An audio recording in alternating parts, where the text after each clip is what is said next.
the organizers for giving me the opportunity to share you some of my data.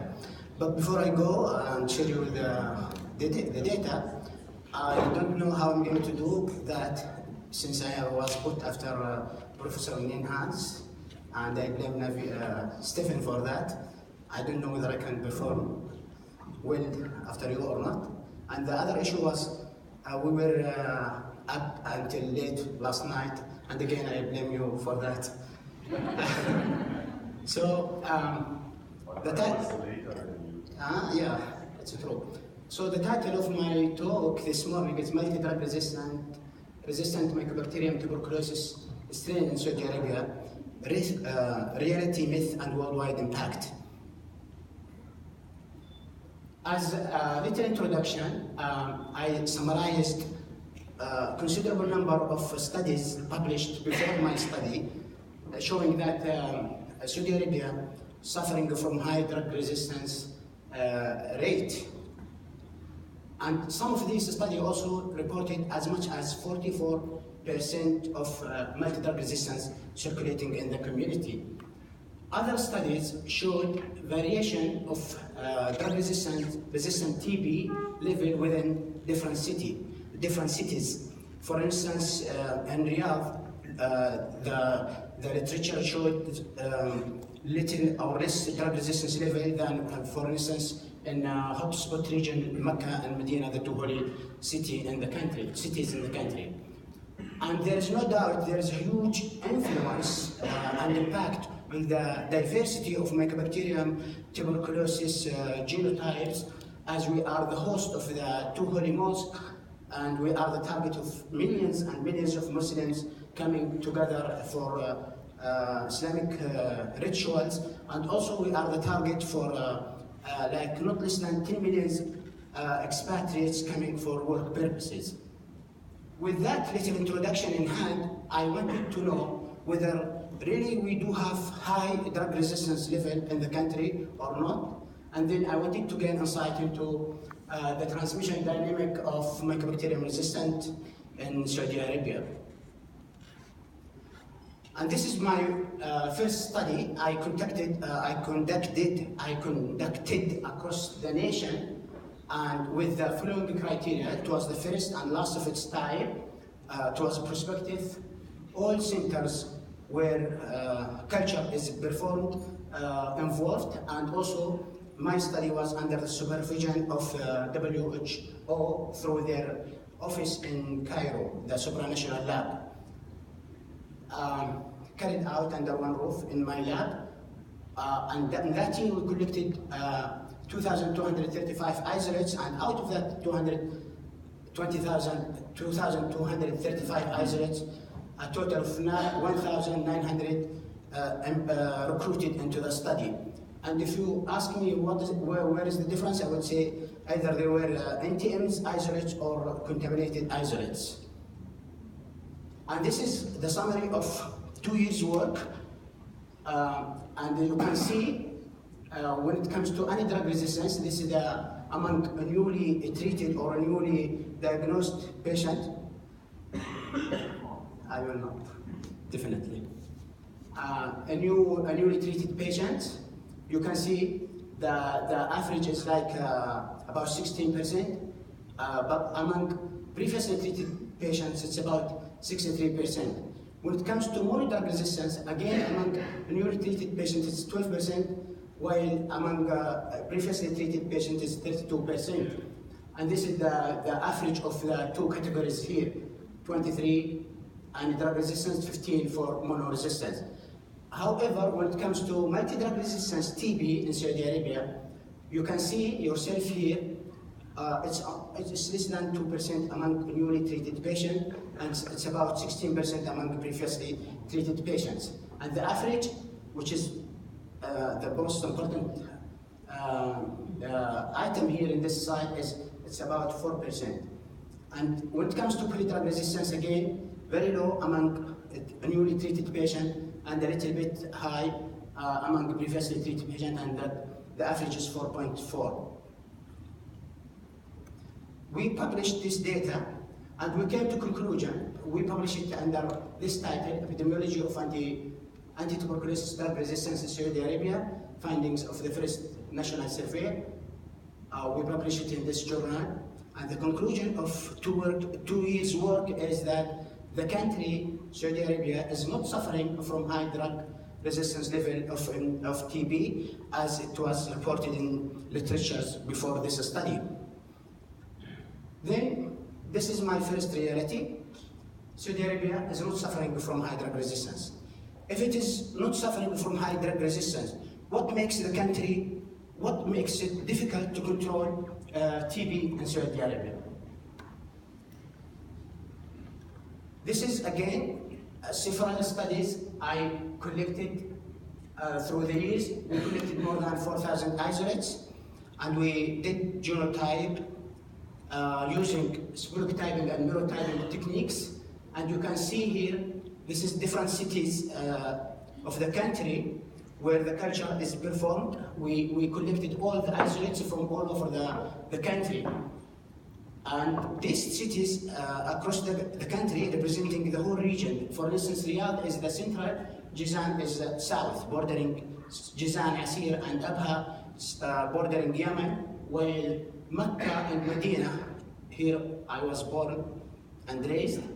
Mecca and Medina are the cities, the holy two cities in Saudi Arabia, but also they represented the west, central west of Saudi Arabia, and Hail is the north, and Dammam is the east. So we have quite representative collections from all over the country, and we collected a quite considerable number. And you can see yourself, if I wanted to read out the different genotypes, this is apart from the orphan strains, which we did not include in this study. If I want to read out the different genotypes, it would not take me only 15 minutes, but it takes me another 15 minutes to read out the different genotypes. So what is the message from this studies, from this side, is that the country is suffering because, as a epidemiologist pointing out, is that when you have high cluster rate, in some situations we have up to 162 in one group. And they said if you have high cluster rate, it means you have ongoing transmission. Not only ongoing transmission, but we have ongoing transmission caused by huge diverse of different genotypes. And you can see also here the other point which I want to highlight is the impact of the impact of visitors and pilgrims and the whole world on us when it comes to TB. And I will not claim that we don't also impact the world the other way around, since lots of Saudis travel around, and also those people who come to Saudi Arabia either for a short stay for Islamic rituals or long stay, eventually they go back and they might take back with them the strains. So this is the way we see it, how we are impacting the world, as we are a hub of and a target for many millions of people around the globe. So the transmission here is characterized by,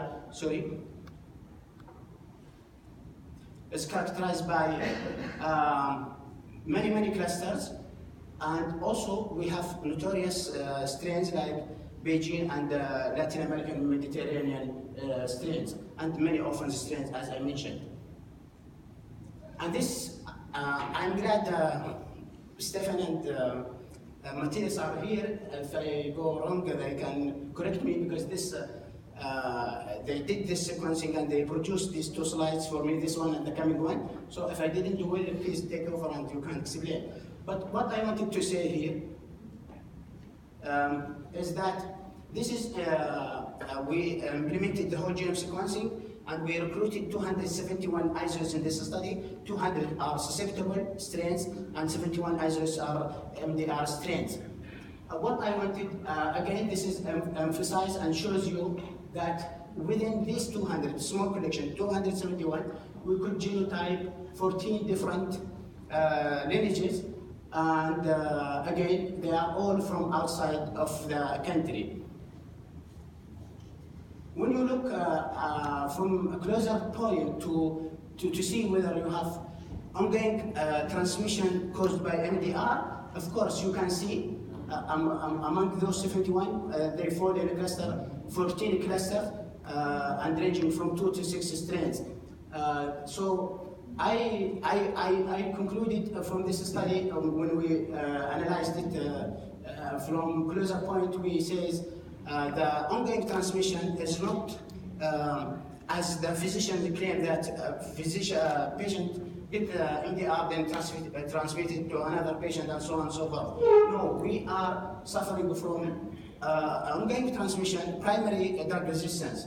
So I wouldn't blame patients here. I would blame health infection control to stop the ongoing transmission with MDR. Also, we have, as I said here, many plates. But I want also to say that MDR-TB infection was associated with recent transmission. Again, we don't blame expatriates or visitors because in other study we could see that Saudi population, citizens and expatriates are equally infected with the TB in the country. So, and this is just to support my claim in the previous slide that Saudi and non-Saudi are equally infected. You can see this is this blue, this is that color, the dark color. People are sleeping. This is the red color, non-Saudi, and this is blue color Saudi. And we wanted to see whether who's giving what to each other. We could see no difference apart from the bovas. And when we had a closer look, we found that these are babies are infected due to the BCG vaccine. Again, we published this in PLOS 1 under title Admixed Phylogenetic Distribution of Drug Resistance Mycobacterium tuberculosis in Saudi Arabia. If you are interested, you can go and read.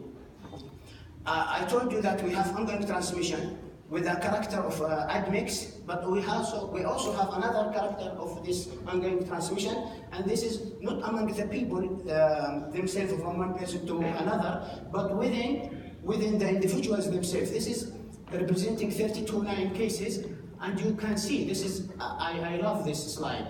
This is the first episode. All people are infected with different nationality, of course, and including Saudis, are infected with strains. For instance, let us take the first slide, the first number one, the patient number one. His nationality is Senegal, and the drug profile is susceptible, and the strain is Cameroon. But when it comes to the second one, again it's susceptible, but the different strain.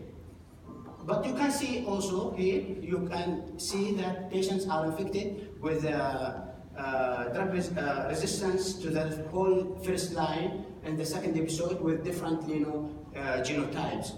And I cannot understand why on earth this is happening, but it's happening.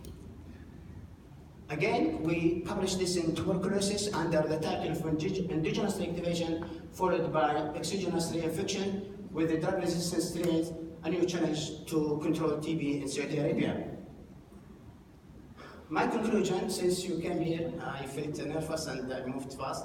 My conclusion is that, yes, Saudi Arabia, our data suggests that MDR-TB epidemiology in Saudi Arabia is driven by high ongoing transmission rather than anything else. And we need to optimize our tools to prevent this ongoing transmission and also to prevent further, because we saw some evidence that we have these resistors moving towards developing resistance to the second line, and therefore we might soon face ex-MDR-TB and total MDR-TB in Saudi Arabia. And last but not least, I would like to start from the bottom. This is my team, my hand right in the lab. I would like to thank Bright Fergus, Hawar Al-Ghafili, Masha'il Al-Saidi. Then I would like to go and move on and thank Stephen Lemon, Matthias Merker, Thomas Cole for producing and doing the sequencing and producing the 2 slides.